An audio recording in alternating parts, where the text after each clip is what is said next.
Eu saúdo aos meus queridos irmãos, alunos da Escola Bíblica Dominical, com a graça e a paz de Deus e de nosso Senhor e Salvador Jesus Cristo.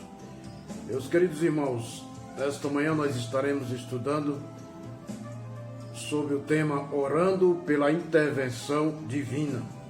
E o comentarista usou como texto básico, como base, o Salmo de número 144. E o ponto 1, ele fala visão panorâmica. E nesta lição, irmãos, nós faremos uma reflexão a respeito do nosso relacionamento com Deus, principalmente do que diz respeito à oração. E no ponto 1.1, o comentarista fala a respeito da visão panorâmica, que há alguns que classificam este salmo como um salmo de ação de graças e louvor. Encontramos neste salmo muitas expressões presentes no Salmo 18, como no Cântico de Davi, registrado em 2 Samuel. É possível identificar nesse saltério muitas experiências de Davi, sua plena confiança no Senhor e sua vida de constante reconhecimento e gratidão a Deus. Davi era um homem de Deus, não resta dúvida disso. E ele era de maneira maravilhosa abençoado por Deus, porque ele tinha um coração grato a Deus por tudo que Deus realizava em prol da sua vida. Ele tinha prazer em louvar ao Deus Todo-Poderoso. E neste salmo nós podemos perceber esta realidade, quando Davi exalta o nome do Senhor, nosso Deus. No verso 9 ele diz: a ti clamarei um cântico novo. Temos que sempre, amados, em nosso coração, temos um cântico novo para entoarmos e exaltarmos o Deus o qual nós servimos. Esse salmo, ele fala da confiança de Davi no Deus o qual ele servia, na intimidade com Deus que Davi tinha, do reconhecimento que Davi tinha em seu coração por tudo pelas grandes realizações que Deus fazia em prol da sua vida, em prol do seu povo, e da gratidão. Nós temos que sempre ser gratos a Deus por tudo. O salmista, em certa ocasião, ele disse que darei ao Senhor por todos os benefícios que ele tem feito. E o ponto 1.2, ele fala um salmo que exalta a Deus. Como é recorrente nos salmos, o cântico inicia exaltando a Deus quando ele diz bendito. Aponta para ajoelhar-se, a bendizer. E dizer significa falar bem, elogiar, dizer algo bom do Deus o qual nós servimos. E quando estamos falando bem de alguém, nós estamos também bendizendo essas pessoas, falando bem. E ele diz, minha rocha, usa essa expressão, transmite ideia de experiência pessoal e relacionamento. Rocha é uma figura bastante utilizada para expressar a segurança, firmeza, proteção, refúgio que encontramos em Deus. Deus é a nossa rocha. Deus, o salmista Santo Casinha diz, Deus é o meu refúgio e fortaleza, rocha forte, Deus no qual ele encontrava segurança, encontrava proteção. Ele sabia que nos braços de Deus ele estava seguro. Por isso ele sempre chamava o Deus, nosso Deus, de seu refúgio, da sua rocha. E é assim que nós temos que considerar e ter o nosso Deus e exaltá-lo na beleza da sua santidade. Precisamos ter um coração grato a Deus em todos os momentos da nossa vida, glorificá-lo a Ele por tudo que Ele tem feito por nós, por tudo que está acontecendo. A Bíblia diz que tudo coopera para o bem daqueles que amam a Deus, e jamais reclamarmos, jamais questionarmos, jamais murmurarmos diante das circunstâncias. Sabemos sempre que Deus está no controle de toda a situação. Deus está olhando para mim, Deus está olhando para você. Deus conhece as nossas necessidades, os nossos anseios. Ele sabe daquilo que precisamos. E nunca esquecendo de sempre colocar diante dele as nossas necessidades, sabendo que ele tem prazer em ouvir as nossas necessidades, o nosso clamor, a nossa súplica. A Bíblia diz, pedi e dá-se-vos-á, buscai e acharei. O ponto 1.3 ele diz a inferioridade do homem. O salmista procura fazer um paralelo entre a superioridade de Deus e a inferioridade do homem. E ele diz: que é o homem para que dele se lembre? Lá no Salmo 8,4 ele diz: e o filho do homem, que é o filho do homem para que o visites? Diante de Deus nós não somos nada, irmãos. Somos dependentes da sua graça, da sua misericórdia. Somos dependentes do seu socorro, somos dependentes do seu auxílio. Precisamos dele em todos os momentos da nossa vida. Um ser inabalável é esse que é o nosso Deus. Deus é uma firmeza, ele é a rocha, ele é um ser inabalável. O homem é semelhante à vaidade, enquanto que o homem é semelhante à vaidade. O homem não é nada sem Deus. O homem é semelhante à vaidade, os seus dias são como a sombra que passa. Assim o salmista apresenta alguns contrastes entre o homem e Deus. Deus é rocha, o homem é vaidade. O que é vaidade? Vaidade é tudo aquilo que é vão, é ilusório, é instável, que tem pouca duração, é algo passageiro, tudo é vaidade. Por isso que o Salomão falou certa ocasião: vaidade por vaidade, tudo é vaidade. Porque ele sabia que só era eterno o nosso Deus. Só é eterno a vida que nós temos na pessoa de nosso Senhor Jesus Cristo, a qual nós a conhecemos, nós a recebemos e a conquistamos. Jesus conquistou na cruz do Calvário essa vida eterna em nosso lugar, por nós, para nós. Basta tão somente que nós tenhamos um compromisso com Ele, que possamos entender, irmãos, e precisamos de Deus em toda e qualquer circunstância da nossa vida. Somos dependentes de Deus. A partir do momento que firmamos um compromisso com Ele, nós temos que reconhecer que tudo que acontece em nossa vida e tudo que nós planejamos fazer precisa estar na presença do Senhor, precisa colocar diante dele. Paulo escrevendo aos Filipenses, ele diz: estejam diante de Deus, né? Todas as vossas necessidades, todas as vossas ansiedades. Pedro escreveu dizendo: lançando sobre ele toda a vossa ansiedade, porque ele tem cuidado de vós. Por isso nós temos que colocar diante dele, diante de Deus, todas as nossas necessidades, reconhecendo a sua superioridade e também a nossa inferioridade, que sem ele nós não somos nada. Tópico de número 2 fala: confiança, oração e graça de Deus. Uma das muitas lições que os servos de Deus da atualidade podem extrair dos Salmos é o fato de que, mesmo passando por aflições, perseguições e perigos, aquele que está em Cristo não está impossibilitado de apresentar a Deus em oração seus maus momentos e necessidades com plena confiança, além de expressar em todo o tempo gratidão ao Senhor. Passamos por muitos problemas, dificuldades na vida, aflições, sufocos, né? O inimigo tenta nos devorar de todas as formas. Mas eu e você não podemos esquecer de que é neste momento, e principalmente neste momento, que nós temos que recorrermos àquele que tudo pode e expor diante dele as nossas necessidades. Mas também é preciso lembrarmos que nós precisamos, agradecê-lo por tudo que ele faz em prol de nossas vidas. Nós precisamos entender e enfatizar em nossa vida, como o salmista fez, de que a sua segurança e certeza na oração está baseada não nos nossos próprios méritos, mas sim na grande benignidade ou graça de nosso Deus. Tudo que nós recebemos, irmãos, da parte de Deus, não é por nossos próprios méritos, não é porque nós merecemos de maneira alguma, mas é porque Deus é bondoso para conosco. Como nós já lemos em outros salmos anteriores, bom é Deus para com Israel, bom é Deus para aqueles que temem o seu nome, para aqueles que obedecem a sua palavra. Deus é um Deus bondoso, Deus é um Deus gracioso, que atende às nossas necessidades. Tudo que nós recebemos dele é porque ele é um Deus benigno, Deus gracioso. Essa percepção também está lá no Salmo 8, verso 4, quando ele fala essa realidade. Ele diz, quem é o homem para que dele se lembre? Quem é o filho do homem para que o visites?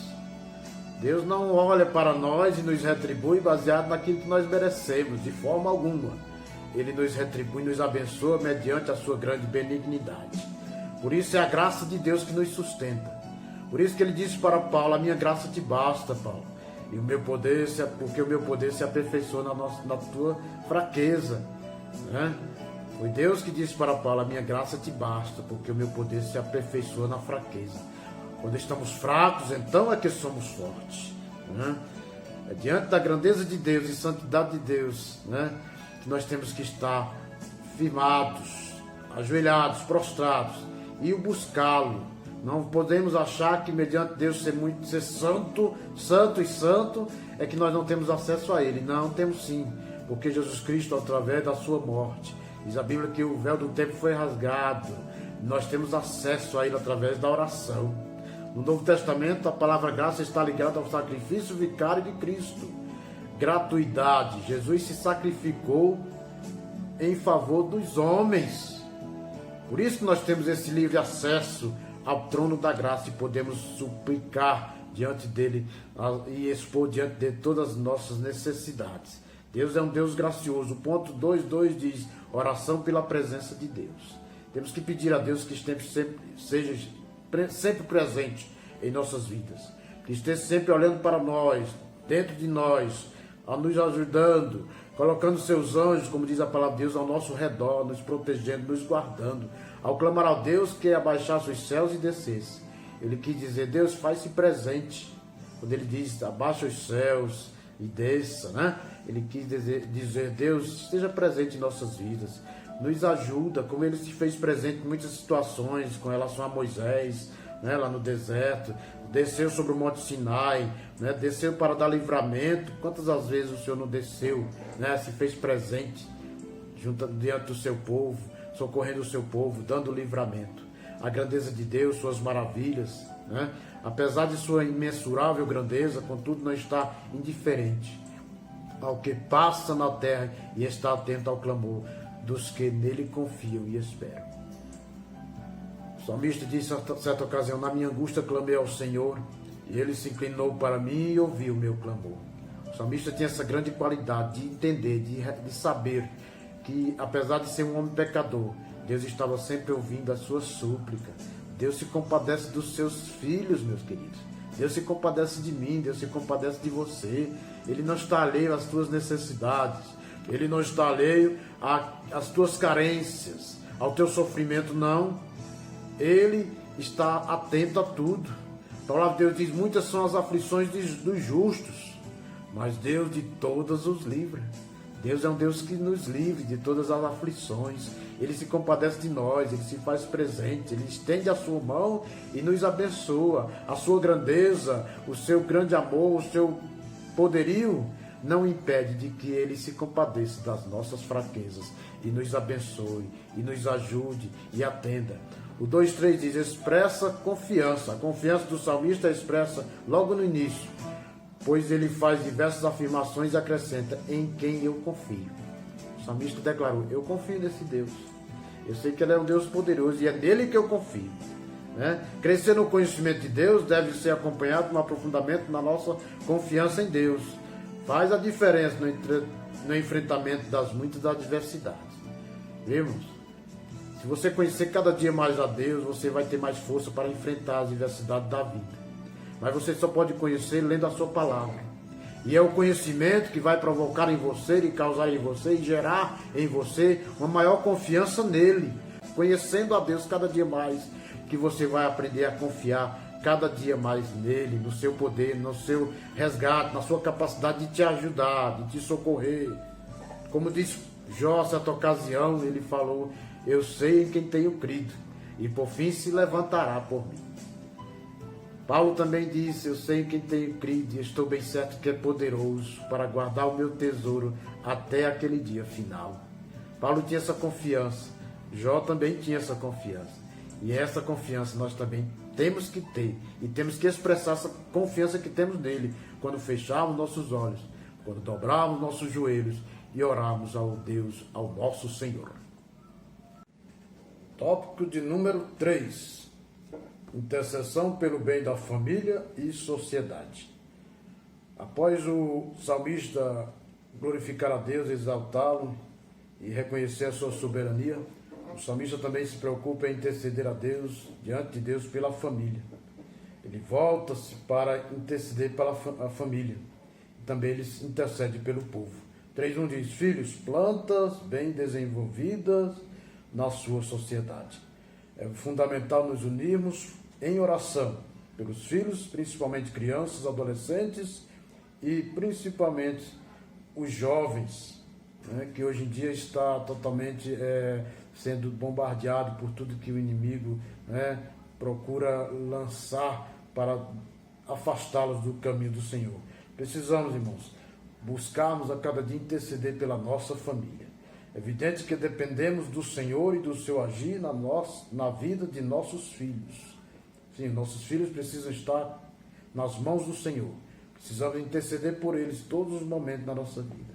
Você tem filho que não é cristão, que não está seguindo ao Senhor, ore por ele.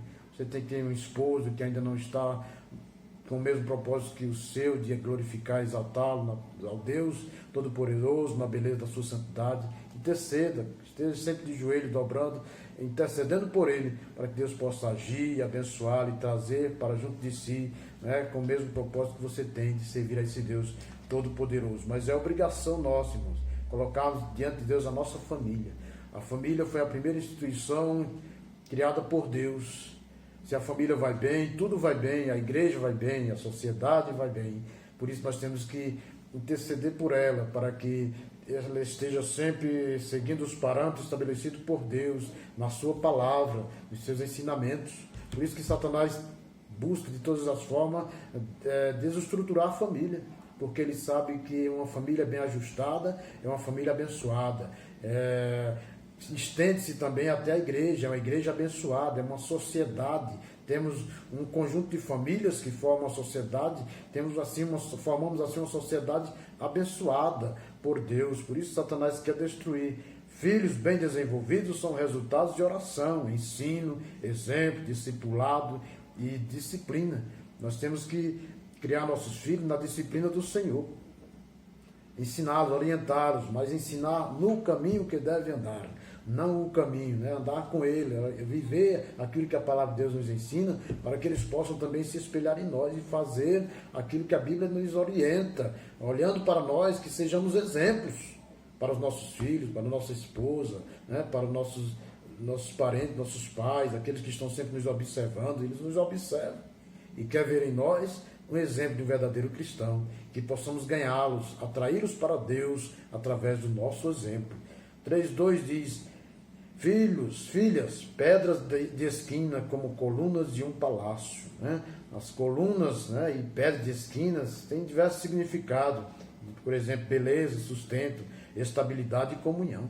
Que nossos filhos, as nossas filhas, sejam exemplos de beleza no Senhor, de comunhão com Ele, de pessoas que têm o mesmo propósito que nós, de buscarmos ao Senhor, agradá-lo, glorificá-lo na beleza da sua santidade, servi-lo de todo o coração, promovendo o engrandecimento do reino. É tão bom quando nós vemos uma família onde os pais são servos do Senhor, são pessoas identificadas com a obra do Senhor, seus filhos também seguem no mesmo caminho, né, querendo agradar, querendo fazer. É maravilhoso quando temos uma família, né, constituída de pessoas que têm o mesmo propósito de glorificar a Deus, que têm o mesmo pensamento, que o seu manual de guia, de fé, de prática é a palavra de Deus. Isso é maravilhoso, mas nós só conseguimos isso, irmãos, quando nós colocamos nas mãos do Senhor. Nosso compromisso como discípulo de Cristo inclui nosso viver em sociedade, e é isso que o ponto 3.3 fala. Nós temos também, irmãos, nos preocupar com a sociedade. Vivendo nesse mundo, nós temos que nos preocupar com ela, com o bem-estar dela, orar pelas nossas autoridades, os nossos governantes, orar pelo nosso presidente, para que ele tome decisões que venham abençoar a nossa nação. Orar pelos nossos deputados federais, pelos senadores, para que eles aprovem leis que venham favorecer as pessoas menos favorecidas, que venham abençoar a nossa nação. Eles foram instituídos por Deus, mas precisam ser orientados por Deus para constituírem leis que venham abençoar o nosso povo, não pensar em si próprio, mas em pensar na sociedade, pensar no bem geral da sociedade.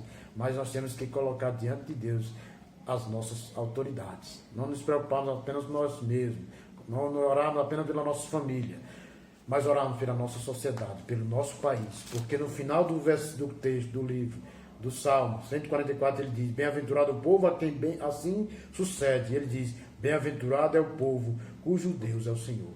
Feliz é a nação cujo Deus é o Senhor. Que possamos orar por ela, interceder. Deus vai nos abençoar, Deus vai atender às nossas orações, né? Pedir a Deus que sare a nossa terra, que transforme nosso país, que salve a nossa nação, que converta as autoridades, que conscientize-as de que elas precisam prestar um serviço de crescimento benéfico para a nossa sociedade, que elas se coloquem nas mãos do Deus Todo-Poderoso, para que Deus possa agir através delas. Afinal de contas, elas também foram instituídas por Deus para promover o bem-estar da nossa sociedade. Nós aprendemos nesta manhã, irmãos, a respeito da importância que tem a questão de glorificarmos a Deus, exaltá-lo, reconhecer a sua soberania. Nós aprendemos também que nós temos que expressar diante de Deus confiança, né? E saber que tudo que recebemos dele é pela graça, não por merecimento nosso. E aprendemos também que precisamos colocar diante de Deus as nossas necessidades. Precisamos interceder pela nossa família. Precisamos colocar diante de Deus a nossa sociedade, o nosso país, as nossas autoridades, para que eles possam ser direcionados por Deus, para que tenhamos uma vida feliz, uma vida abundante na presença do nosso Senhor e uma sociedade, uma nação governada pelo nosso Deus. Nosso compromisso com Deus tem que ter também essa preocupação, de nos preocuparmos, nos envolvermos com a sociedade no sentido de interceder por ela. Precisamos apresentar diante de Deus as nossas aflições. É nossa responsabilidade como servo de Deus interceder e procurar o bem-estar da família e da sociedade. Que possamos a cada dia, sempre que dobrarmos nossos joelhos e orarmos ao Senhor, possamos colocar diante de Deus a nossa sociedade, nossa família, para que juntos possamos glorificar a esse Deus Todo-Poderoso, Deus maravilhoso. Medite na palavra de Deus sempre, seja direcionado e guiado por ela, porque está escrito: nem só de pão viverá o homem, mas de toda a palavra que sai da boca de Deus.